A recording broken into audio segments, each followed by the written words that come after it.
हाँ जी students, welcome to economics lecture. ठीक है, अज आप डिस्कस करांगे types of the budget.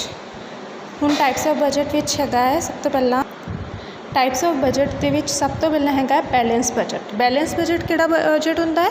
Balance budget वो बजट हैगा है जिहदे विच बजट रेवन्यू यानी कि जो गवर्नमेंट ने इनकम प्लान की है एंड जो गवर्नमेंट ने एक्सपेंडिचर जो प्लान किया है वो इक्वल है। ठीक है, उन्होंने कहते हैं बैलेंस बजट। बैलेंस बजट की है जिथे रेवन्यू बजट का जो रेवन्यू है यानी कि बजट की जो इनकम है equal to the budget expenditure budget के खर्चे के बराबर है। यानी कि इन ईजी लैंग्वेज आप कह सकते हैं जिथे जो गवर्नमेंट को इनकम हो रही है रिसिप्ट हो रही है वो इक्वल टू एक्सपेंडिचर यानी कि जिन्नी गवर्नमेंट को इनकम हो रही है उन्ना ही खर्चा कर रही है। ठीक है, इनकम तो एक्सपेंडिचर गवर्नमेंट का दोनों बराबर है, ना इनकम ज़्यादा हो रही है ना खर्चा ज़्यादा हो रहा है। जिथे दोनों चीज़ां की हो रही हैं बराबर हो रही हैं कि जिन्नी इनकम उन्ना खर्चा, जिन्ना खर्चा उन्नी इनकम, किसी भी वे आप कह सकते हैं। ठीक है, तो यहो जे बजट में आप कहते हैं balance budget. And balance budget के फायदे की है? हुण बैलेंस बजट के नाल की है कि इकॉनमी दे विच स्टेबिलिटी रहेगी, कोई भी ये प्राइसिस वगैरह जोड़े है हाई जो है नहीं होंगे। ठीक है, हाई जो ये प्राइसिस ना होगे, ना ये लो होगे ना हाई होगे। एंड ये जी बिजनेस की सिचुएशन है वो बिजनेस सही तरीके दे नाल चलेगा।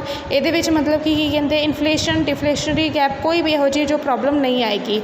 And not create deficient financing और मतलब कि पैसे की भी कमी जो है इस केस के कोई नहीं हैगी क्योंकि जिन्नी इनकम है उन्ना ही गवर्नमेंट ने खर्चा करना है, उससे ज़्यादा नहीं खर्चा करना है। इस करके इत्थे जो है गवर्नमेंट को पैसे की कमी भी नहीं, डेफिशिएंट फाइनेंस मतलब मनी की कमी भी इत्थे नहीं होएगी। एंड इत्थे जो है गवर्नमेंट जो है पूरा क्योंकि बैलेंस बजट इस करके तो गवर्नमेंट भी पूरा ट्राई करेगी कि जेडे भी वेस्टफुल खर्चे है वो खर्चे ना किए जान, जिन्नी इनकम हो रही है वो बराबर जरूरी खर्चे करे जान, फालतू खर्चे ना करे जान। एंड जिते बैलेंस बजट होंदा है उस इकॉनमी के विच फुल इंप्लॉयमेंट इक्लीवियम की सिचुएशन जो है क्रिएट होंदी है। किहड़ी सिचुएशन क्रिएट होंदी है? फुल इंप्लॉयमेंट इक्लीवियम की सिचुएशन क्रिएट होंदी है। एंड बट बैलेंस बजट का की डीमेरिट की है कि जो बजट है डिप्रैशन है या जिस कंट्री के अनइंप्लॉयमेंट होवे उत्थे बैलेंस बजट सुटेबल नहीं क्योंकि उत्थे बैलेंस बजट जो है उस कंट्री बन ही नहीं सकता जिस कंट्री में डिप्रैशन तो अनइंप्लॉयमेंट है। क्योंकि बिजनेस में अगर मंदी चल रही है तो भी गवर्नमेंट का खर्चा ज़्यादा होएगा। ठीक है, इनकम घट होएगी। जिथे अनइंप्लॉयमेंट सिचुएशन है जिस इकॉनमी में उत्थे भी खर्चा ज़्यादा होएगा, इनकम घट होएगी, तो उत्थे बैलेंस बजट पॉसिबल नहीं है। एंड जिथे बूम पीरियड है जिथे मतलब कि बिजनेस बहुत ज़्यादा वधिया चल रहा है और मतलब कि ओवर इंप्लॉयमेंट हो रखी है उतने भी जो बैलेंस बजट नहीं है क्योंकि उतने सरप्लस हो गया, उतने इनकम ज़्यादा हो गई। ठीक है, उतने भी बैलेंस बजट नहीं है।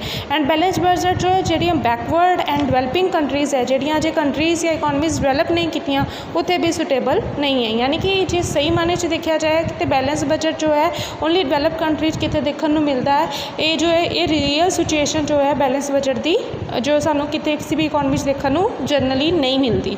दूसरा टाइप का जोड़ा बजट है मेनली सैकेंड टाइप का जोड़ा दूसरा बजट है that is unbalance budget. Unbalance budget की है जदों या तो गवर्नमेंट की इनकम या तो गवर्नमेंट का एक्सपेंडिचर जो है ज़्यादा होवे। ठीक है, उन्होंने कहते हैं बैलेंस बजट। जिथे मतलब कि budget revenue and budget expenditure equal नहीं है उन्होंने कहते हैं अनबैलेंस बजट। हुण इत्थे की है budget revenue not equal to budget expenditure. ये जोड़ा साइन है ये नॉट इक्वल कि इक्वल नहीं होंदा कि बजट रेवन्यू बजट एक्सपेंडिचर दे नहीं इक्वल होंदा। एंड ये दो पार्ट विच क्लासीफाइड है surplus budget and deficient budget. Surplus budget किहड़ा केस है? ये वो केस है जो गवर्नमेंट की बजट इनकम ज़्यादा हैगी है एज कंपेयर टू एक्सपेंडिचर, तो जो उन्होंने एक्सपेंडिचर सोचा होते तो इनकम उन्होंने ज़्यादा हैगी है। ठीक है, हुण देखो इत्थे कि बजट रिसीप्ट जो उन्होंने रिसीप्ट की है वो more than as compared to the expenditure, उस केस से ये जो है सरप्लस बजट होंगे जिथे गवर्नमेंट को इनकम ज़्यादा हो गई और खर्चे गवर्नमेंट के घट है। एंड ये जो है जिथे मतलब कि इन्फ्लेशन है एग्रीगेट डिमांड ज़्यादा हैगी है फुल इंप्लॉयमेंट लैवल है उस इकॉनमी में ये जो सिचुएशन पॉसिबल हैगी है। एंड सरप्लस बजट के की बेनीफिट है? सरप्लस बजट जो एक्सेस डिमांड या इन्फ्लेशनरी डिमांड उस कंट्री के जो है ये सुटेबल एंड वो इन्ना जो गैप जोड़ा है इनू फिनिश करने के हेल्प करती है। एंड सरप्लस बजट के गवर्नमेंट जो है ज़्यादा रेवन्यू जो है ਗੌਰਮੈਂਟ ਨੂੰ ਮਿਲ ਰਿਹਾ, ਜਿੰਨਾ ਉਹਨਾਂ ਨੇ ਐਸਟੀਮੇਟ ਕੀਤਾ ਹੈ ਉਸ ਤੋਂ ਜ਼ਿਆਦਾ ਗੌਰਮੈਂਟ ਨੂੰ ਇਨਕਮ ਹੋ ਰਹੀ ਹੈ।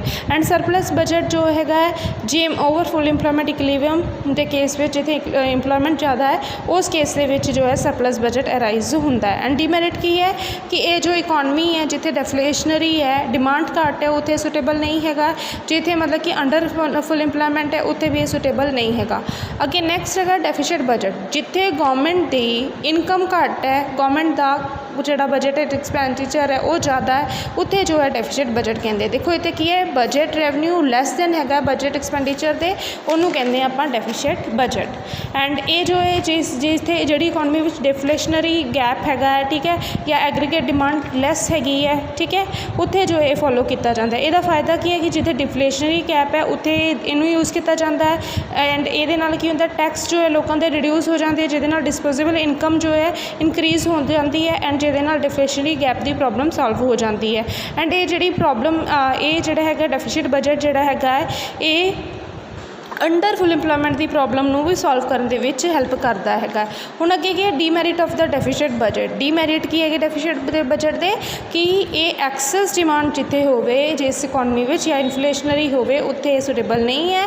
ਐਂਡ ਜਿੱਥੇ ਮਤਲਬ ਕਿ ਫੁੱਲ ਇਕਲੀਬੀਅਮ ਜਾਂ ਓਵਰ ਇੰਪਲੋਇਮੈਂਟ ਸਿਚੁਏਸ਼ਨ ਹੋਵੇ ਉੱਥੇ ਵੀ ਇਹ ਸੁਟੇਬਲ ਨਹੀਂ ਹੈ। ਅੱਜ ਵਾਸਤੇ ਸਟੂਡੈਂਟ ਇੰਨਾ ਹੀ ਟੌਪਿਕ, ਠੀਕ ਹੈ। Thank you students.